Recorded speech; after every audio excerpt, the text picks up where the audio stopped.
श्री सुखदेव जी बोले, हे राजा परीक्षित, राजा नहुष की स्त्री से ययाति आदि 6 पुत्रों की उत्पत्ति हुई। ऋषियों के शाप से सर्प योनि को प्राप्त होकर अजगर के रूप में नहुष कुरुवन में अपना समय व्यतीत करने लगे। उनके बाद सिंहासन पर उनके पुत्र ययाति आसीन हुए। तत्पश्चात वृषपर्वा दैत्य की कन्या शर्मिष्ठा से विवाह किया और दैत्य गुरु शुक्राचार्य की कन्या देवयानी को अपनी स्त्री बनाया। इतनी कथा सुनकर राजा परीक्षित बोले, हे महाज्ञानी महात्मन, किस प्रकार शुक्राचार्य की कन्या देवयानी राजा ययाति को प्राप्त हुई? तब श्री शुक जी महाराज बोले, हे राजन, पूर्व काल पहले की बात है। दैत्यराज वृषपर्वा की बेटी अपनी सखियों सहित सरोवर में स्नान हेतु गई। उसके साथ उसकी प्यारी सखी देवयानी भी थी। वे सभी अपने वस्त्रों को उतारकर सरोवर में स्नान करने लगी। उसी समय शिव पार्वती विचरण करते हुए उधर आ निकले। उन्हें देखकर सभी स्त्रियां लज्जित होकर अपने वस्त्र पहनने लगी। शीघ्रता के कारण देवयानी ने दैत्यराज की कन्या शर्मिष्ठा के वस्त्रों को पहन लिया। उसके इस कृत्य कर्म को देखकर शर्मिष्ठा बोली, तूने मेरे वस्त्रों को पहनकर मेरा अपमान किया है।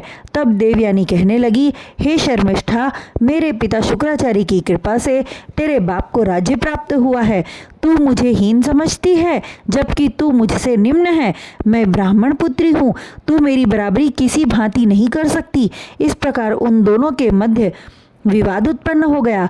तब शर्मिष्ठा अत्यंत क्रोधित हुई और देवयानी को कुएं में धकेलकर अपनी सखियों समेत लौट आई। उसी समय शिकार हेतु वन में राजा ययाति उस ओर जा निकले। प्यास से वे अत्यंत व्याकुल हो रहे थे। उनकी दृष्टि में कुआं दिखाई दिया। तत्क्षण वह कुएं पर गए। उस कुएं में देवयानी वस्त्रहीन अवस्था में पड़ी थी। राजा ययाति ने हाथ बढ़ाकर देवयानी को बाहर निकाला। तब वह बोली, हे आर्यपुत्र, आपने हाथ पकड़कर मुझे कुएं से बाहर निकाला। आपने मेरा हाथ पकड़ा है, इसलिए आप मेरे स्वामी हुए। मैं आपको पति के रूप में स्वीकार करती हूँ। राजा ययाति ने देवयानी के वचनों को स्वीकार किया और महल वापस लौट आए। उधर विलाप करती हुई देवयानी अपने पिता शुक्राचार्य के पास पहुंची और शर्मिष्ठा के व्यवहार का सारा वृत्तांत कह सुनाया।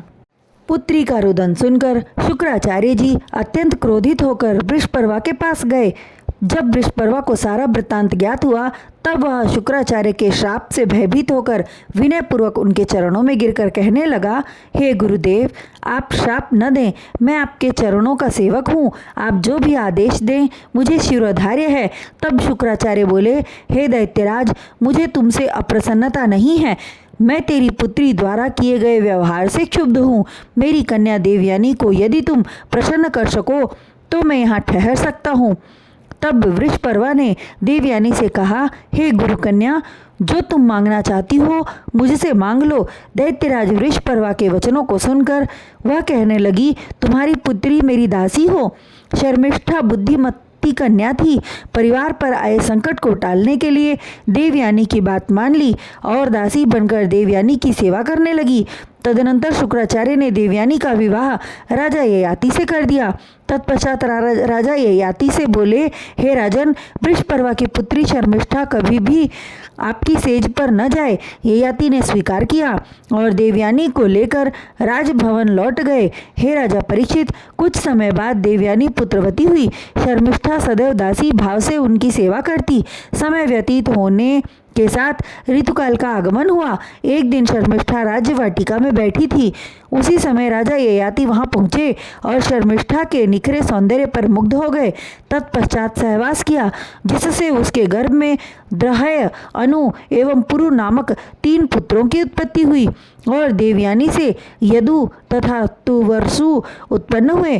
कुछ दिन बाद देवयानी ने उन बालकों को देखकर पूछा कि तुम किसके बालक हो और तुम्हारी माता कौन है।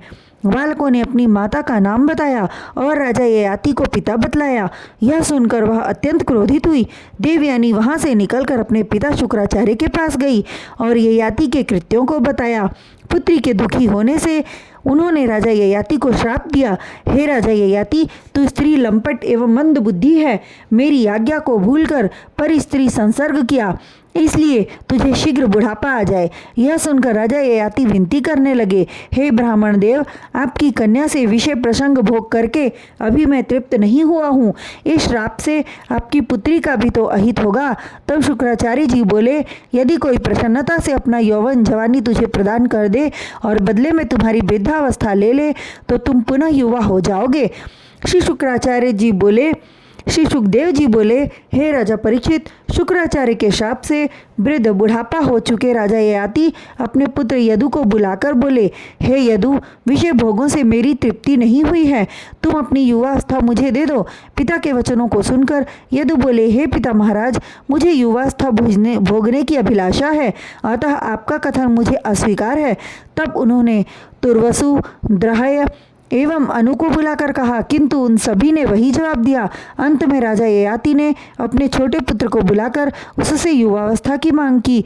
पुरु ने सहर्ष पिता के वचनों को स्वीकार किया और बोला, आदरणीय पिताश्री, आपकी आज्ञा का पालन करना मेरा परम कर्तव्य है। जो पुत्र पिता की आज्ञाओं की अवहेलना करता है वह नरकगामी होता है। तब राजा ययाति ने अपनी वृद्धावस्था पुरु को देकर उसकी तरुण अवस्था ले ली।